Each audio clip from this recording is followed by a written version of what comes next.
Hello, this is Parker J. Today, we're going to be talking about my 5-year transition, as well as my top surgery update. So stay tuned.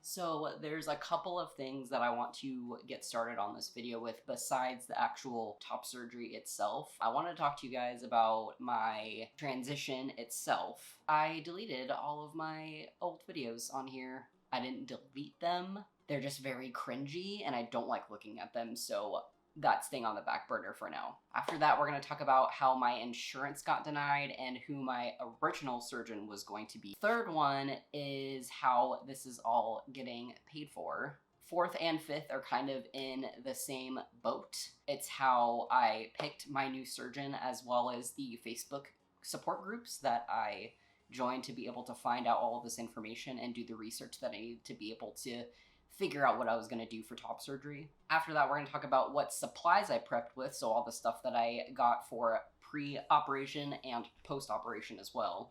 The last thing I'm going to talk about is mental and physical prep for top surgery.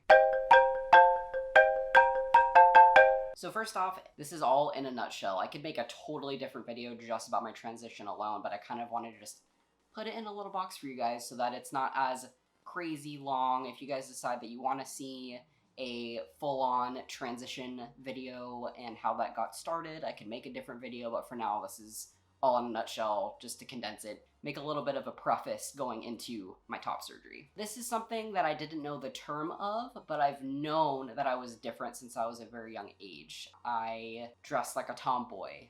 I played with Batman toys. I wore boy clothes. That was my thing. I was a lot more masculine of a child versus feminine. Came out liking girls at the age of 13. Actually, we gotta backtrack a little bit. I didn't get to tell you guys. If you don't know what transgender is, this is what it means. I was biologically female, and then I transitioned to becoming male. If you want a whole different spiel on that, I can give you a Google link for it. I just don't feel like explaining it right now. Let's go for it again. So I came out at the age of 13 as liking girls. That was a fun conversation for my parents. I ended up chopping off all of my hair, started to explore who I was more so as a person. I started binding my chest at the age of 15 in the most unsafe way possible. Do not do this at home, children, I swear. I used duct tape for 3 days. I literally showered with this duct tape on for 3 days straight.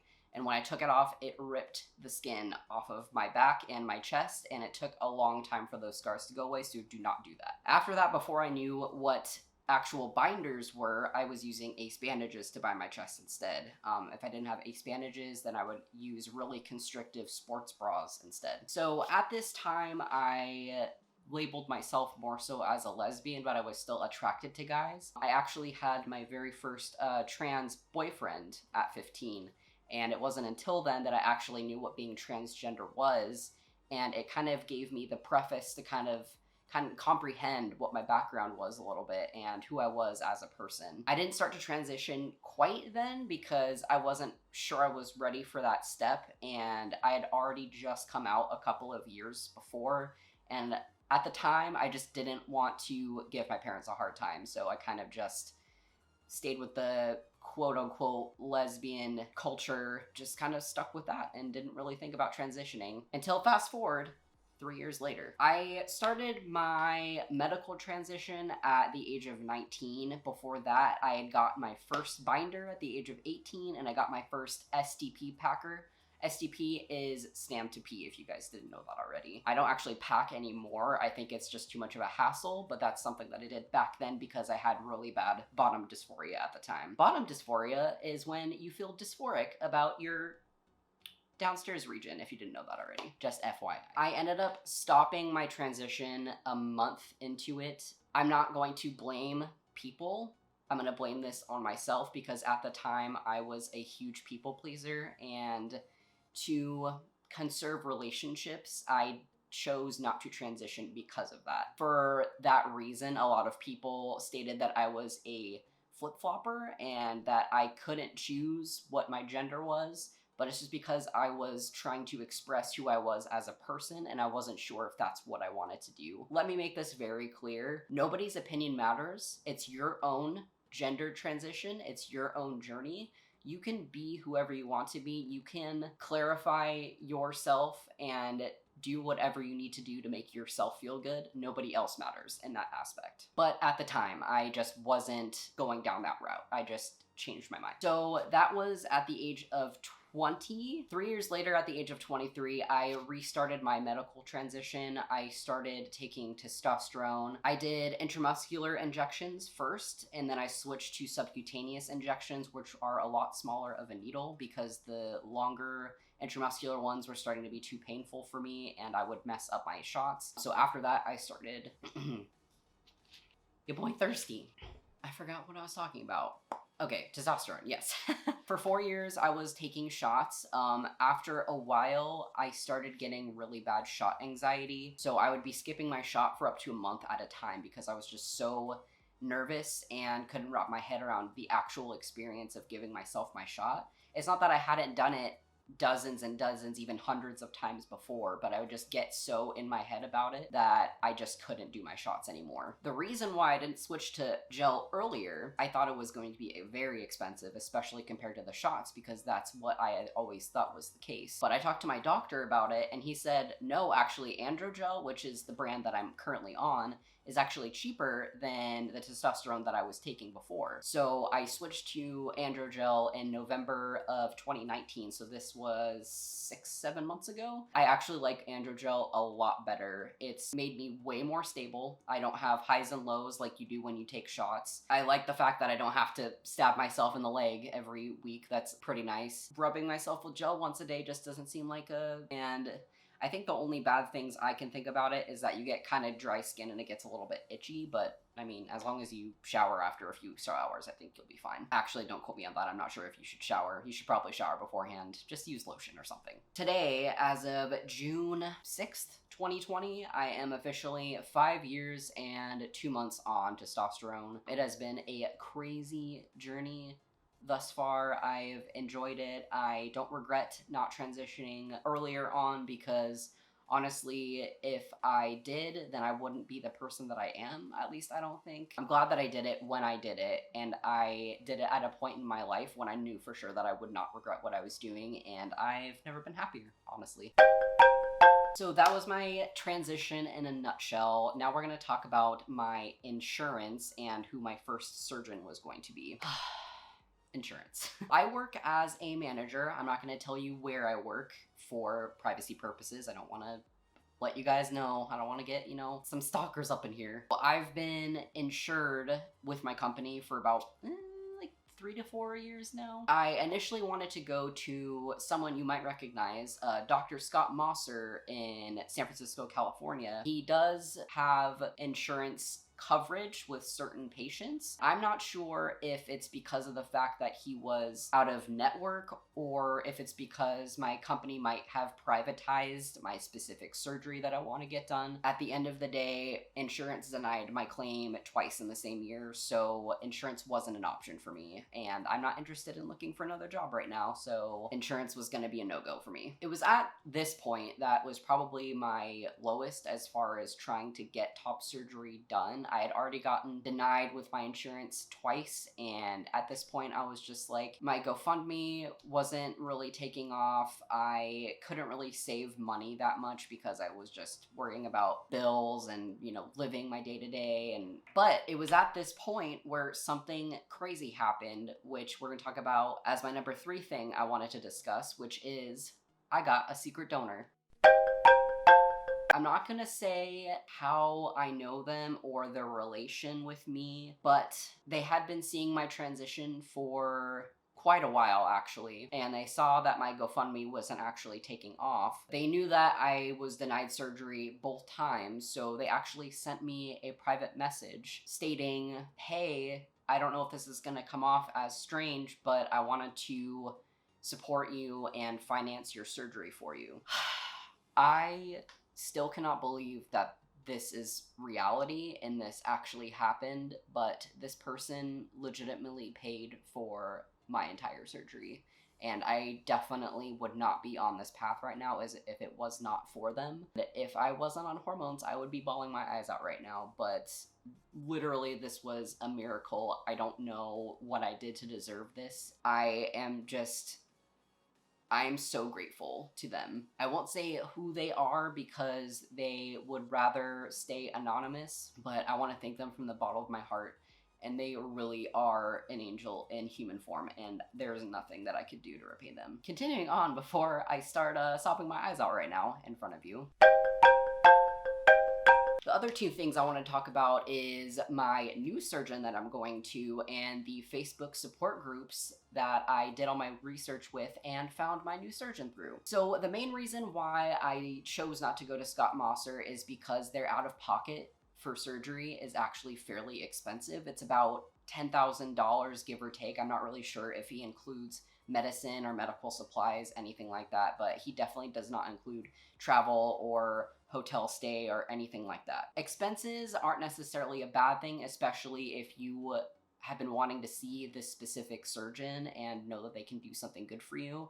I'm actually honestly really sad that I didn't get the opportunity to go with him, but I am really into the new person that I'm going to. Him and his team are incredible. I'm going to see Dr. Kenneth Wolf in Bloomfield, Michigan. Him and Lori, the receptionist there, are both so nice, so informative, just really patient, really care about their patients. You could just tell. I haven't gotten to meet them in person yet, but I've definitely talked to Lori over the phone, and I've talked to Dr. Wolf over emails consistently, and they're both incredible people. So I actually found out about Dr. Wolf through a Facebook top surgery support group that has tens of thousands of people in it. It's such a good way to find information about top surgery and different doctors, not just throughout the United States, but throughout the entire world, and just pricing and how much it would be to do what, and just any questions you have about specific techniques and different things that you need to do to prepare for it. And everybody in these groups are just so amazing, so kind, informative. Any question that you have,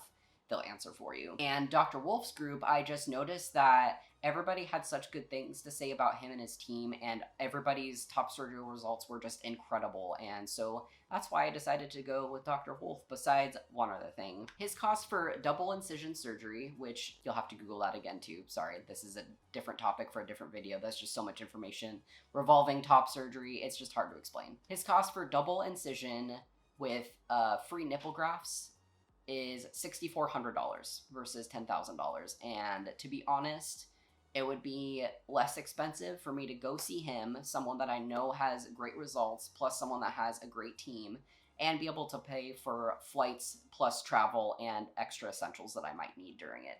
And that's why I decided for Dr. Wolf. So number 6 is all of the materials that I prepped for. So Dr. Wolf actually specifically gives all of his patients medical supplies and all of that, so I don't need to go out and get gauze or band-aids unless I want to be extra careful and just have all of those just in case for whatever reason I need them. But for the most part, from everybody that I have heard, didn't even get through even half of it. There were a few people here and there that did go through all of it and did have to get extra materials, but I think I'll be okay with that. Clothes. So a couple of things that I got for clothing wise is I got zip-up hoodies and shirts, button-up shirts. I got loose-fitting joggers and sweats, as well as slip-on shoes and slides, so that all of this is way easier to dress around in. It's all loose-fitting, very comfortable clothes. You cannot wear anything that does not have a zip-up or buttons because you cannot reach over your head right after surgery because you don't want to move your arms past a certain point. Plus, you're going to have the, T-Rex arms. So make sure you don't have regular t-shirts because that's not going to happen. The next thing that I got is this little guy, which is a recovery pillow, and I also got a neck pillow. So the reason why you get these, this specific one is for when you're on car rides. This goes between you and the seatbelt, so it just protects your chest, make sure that nothing is bumpy and crazy, and it's good for sleeping also. You can just wedge it under your arm or have it as an extra pillow, anything. The neck pillow is actually for help with sleeping. You are not supposed to sleep flat on your back for the first, I believe, couple of weeks right after surgery. So a neck pillow is supposed to help you stay propped up and make you more comfortable so that you're able to. What's next on the list? So next we have these reusable straws. This one came with a couple of just the straight ones, as well as the bendy ones just in case. This makes it so that your beverages that you're drinking are a lot more accessible, so that if you're thirsty throughout the night, you have access to your liquids. You gotta stay hydrated. Next up is sleep aid tablets. These are just in case if for some reason the neck pillow isn't working, whatever painkillers you're on aren't helping out. This is just to help you sleep, so it gives you that extra kick that you need to actually try to recover and sleep as much as you can. So the next thing that I got, and this is the most random one, I did not think this was going to be an issue, but extendable back scratchers. So I got a couple of different ones that this came with. This came with a pack of 2, actually. There is a metal one for the more hefty scratches, and then it also comes with a little bit smaller of a plastic one that's also same length, so you can just, you know, do a little scratchy scratch, not have to bend your arms. This is going to be super helpful. These would be even more helpful for people that don't have someone to watch after you too, if you need to get this hard to reach spots. I do have someone coming with me that would help to scratch my back, but just in case she's in the bathroom or something. The next one is anti-nausea chewable tablets. This is for right after the surgery. A lot of people have issues with anesthesia and it making them nauseous and not being able to eat afterwards, so I got some of these to help with the nausea afterwards. Another one that actually wasn't a common one that people got is an electric toothbrush. I needed a new toothbrush anyways, and with an electric toothbrush, it's a lot less of a range of motion with constantly moving your arms and vigorously brushing your teeth, so I thought this would be a good addition as well. This is a fun one. Laxatives. So this is to help you do a little poop if you can't do it because of the painkillers. Apparently painkillers can make you very constipated, and so I got some of these laxative tablets just in case. So this is Benadryl. This is supposed to be if for some reason your back scratcher doesn't quite help you out. This is for other itchiness and stuff. I'm not really sure if this is non-drowsy. If it's not, and your sleeping pills don't work, just take this instead. Could be a second way to do it.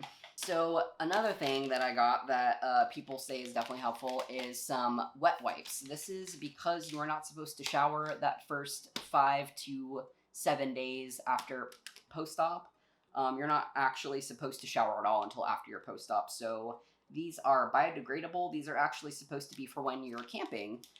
These ones have aloe vera in it, and they're also alcohol-free, pH balanced, and hypoallergenic, as well as unscented. So I'm actually excited to try these ones out. They're large wipes, and there's 32 of them, so this hopefully should be enough to last me that week. I also got a loofah that I did not bring into here. It's a 17-inch long one. That one is definitely going to be long enough to be able to take a shower when I still can't really raise my arms or anything after I'm able to actually shower, so that'll be super helpful. And the last thing I got is vitamin E oil for aftercare.